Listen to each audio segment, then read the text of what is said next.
Assalamualaikum warahmatullahi wabarakatuh. Perkenalkan nama saya Fendri Tiana Cantika dengan NIM B131240279. Di sini saya akan menampilkan UTS saya yang berjudul Konflik dalam Organisasi.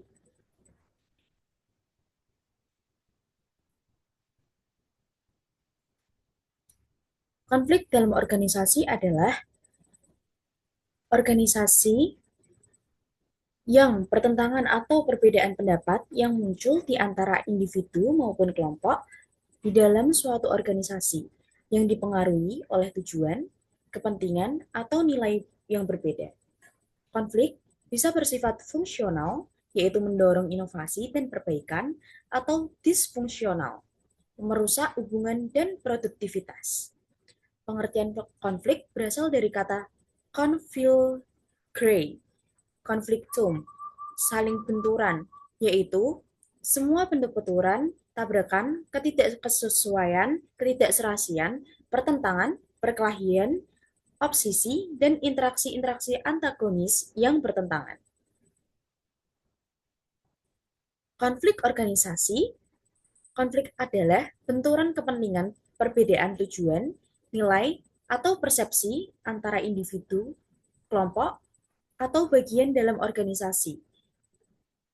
Perubahan organisasi adalah proses penyesuaian organisasi terhadap kondisi internal maupun eksternal untuk tetap bertahan dan berkembang. Hubungan konflik dan perubahan perubahan memicu konflik karena muncul perbedaan kepentingan, kebiasaan lama kebiasaan lama terganggu, atau ada pihak yang merasa dirugikan. Konflik juga bisa mendorong perubahan karena menunjukkan adanya masalah yang perlu diperbaiki.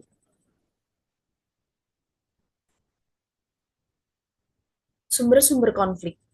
Sumber-sumber konflik biasanya terdapat pada masing-masing individu dan kelompok yang ada di organisasi. Namun, sumber utama konflik dalam organisasi yaitu satu, kebutuhan untuk memperoleh sumber daya organisasi yang terbatas, serta semakin hari semakin langka. Yang kedua yaitu adanya perbedaan tujuan-tujuan dari masing-masing individu maupun unit kerja organisasi. Yang ketiga adanya pertumpang tindihan dari pekerjaan-pekerjaan yang ada di dalam organisasi. Yang keempat adanya gaya hidup individu yang berlain. Yang kelima, rencana kerja yang tidak terprogram dengan baik.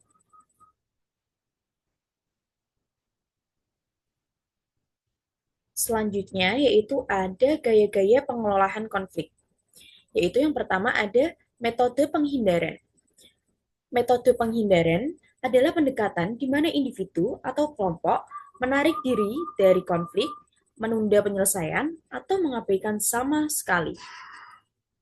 Yang kedua yaitu metode sama rata, sering disebut juga dengan akomodasi, melibatkan penyerahan diri atau pengorbanan kepentingan pribadi demi kepentingan pihak lain. Gaya ini dapat menjaga hubungan baik, tetapi pihak yang mengakomodasikan mungkin merasa tidak dihargai atau dimanfaatkan. Yang ketiga yaitu ada metode kompetisi. Adalah pendekatan di mana suatu pihak berusaha memaksa kehendaknya dan mencapai tujuannya tanpa mempertimbangkan kepentingan pihak lain. Ini sering terjadi karena ada kebutuhan mendesak untuk mengambil keputusan atau ketika masalahnya sangat penting dan tidak ada ruang untuk kompromosi. Kompromi.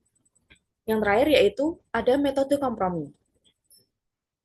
Melibatkan pencarian solusi di mana setiap pihak memberikan sedikit dan mendapatkan sedikit. Ini adalah pendekatan win-lose sebagai atau lose-lose sebagian, di mana tidak ada pihak yang dipenuhi sepenuhnya puas, tetapi konflik dapat diselesaikan dengan cepat. Kompromi juga digunakan ketika waktu terbatas atau ketika kepentingan kedua belah pihak sama pentingnya.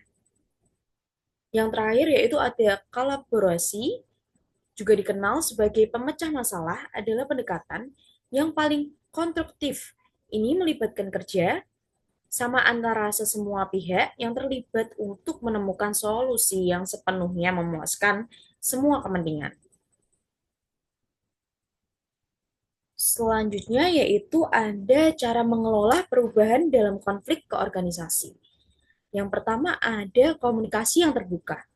Sampaikan tujuan, alasan, dan manfaat perubahan secara jelas. Yang kedua yaitu ada hindari informasi yang simpang siur agar tidak timbul salah paham. Yang kedua ada libatkan anggota organisasi. Satu, ajak karyawan atau tim ikut dalam proses perubahan. Dua, partisipasi membuat mereka merasa dihargai dan mengurangi resistensi. Yang terakhir yaitu ada bangunan kepercayaan dan dukungan. Pemimpin harus memberikan contoh positif, tunjukkan bahwa perubahan membawa manfaat bagi semua pihak.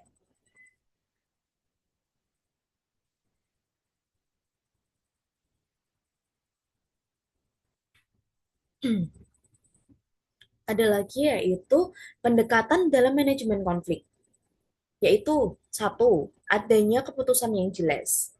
Yang kedua, pentingnya toleransi terhadap perbedaan. Yang ketiga yaitu manajemen konflik meminimal agresi. Yang keempat yaitu memotivasi anggota yang pasif. Terakhir, meminimalkan perilaku manipulatif.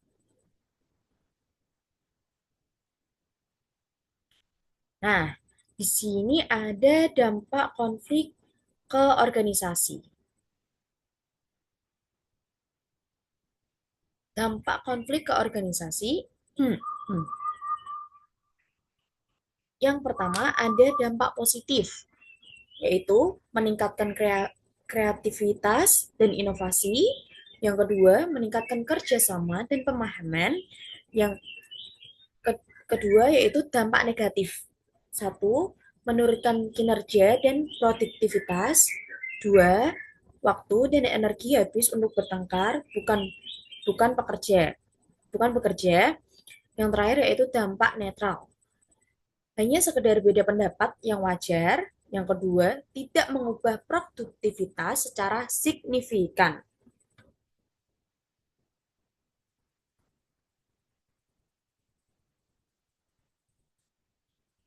Di sini ada dampak perubahan dan pengembangan organisasi. Yang pertama yaitu mendorong dan memelihara inovasi, yaitu salah satu dampak positif utama dari perubahan organisasi dilihat pada variabel struktural. Perubahan organisasi seringkali melibatkan restrukturisasi departemen, perubahan dalam hierarki, pelaporan, atau modifikasi dalam pembagian kerja. Ini dapat mempengaruhi efisiensi operasional, alur komunikasi, dan tingkat sentralisasi atau desentralisasi pengambilan keputusan. Selanjutnya yaitu ada variabel budaya juga sangat terpengaruh oleh perubahan organisasi. Budaya organisasi mencakup nilai-nilai, norma, dan keyakinan bersama yang memandu perilaku karyawan. Perubahan besar seperti merger atau akuisisi dapat menyebabkan benturan budaya yang signifikan yang memerlukan upaya sadar untuk mengintegrasikan nilai-nilai baru yang membangun identitas bersama. Yang terakhir yaitu ada kesimpulan. Konflik adalah hal yang tidak terhindarkan dalam setiap organisasi. Konflik pasti akan terjadi karena adanya perbedaan kepentingan, nilai tujuan, atau gaya kerja antara individu maupun kelompok. Yang kedua yaitu konflik bukan selalu negatif. Konflik tidak selalu merusak jika dikelola dengan tepat. Konflik justru dapat menjadi sebuah kreativitas, inovasi, dan perbaikan kinerja organisasi. Yang ketiga yaitu ada manajemen konflik sangat penting. Keberhasilan organisasi sangat bergantung pada kemampuan manajer dalam mengidentifikasi, mengelola, dan menyelesaikan konflik secara konstruktif. Yang terakhir yaitu ada konflik harus dikelola secara strategis. Manajemen konflik yang efektif melibatkan pendekatan yang tepat seperti negosiasi, mediasi, kompromi, dan kolaborasi. Sekian dari presentasi saya untuk UTS. Wassalamualaikum warahmatullahi wabarakatuh.